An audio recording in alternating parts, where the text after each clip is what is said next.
સવાલ નંબર 1, ભારતમાં પહેલા રૂપિયા કોણે બનાવ્યા હતા?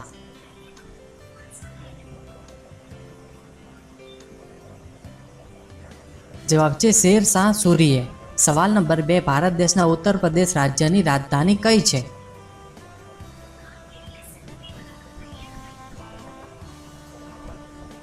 જવાબ છે લખનઉ.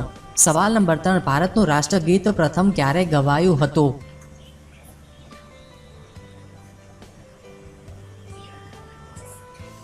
જવાબ છે 1911ના કોંગ્રેસના કોલકાતા અધિવેશનમાં ગવાયું હતું. સવાલ નંબર 4, મિસ વર્લ્ડ બન્યા પછી કેટલા પૈસા મળે છે?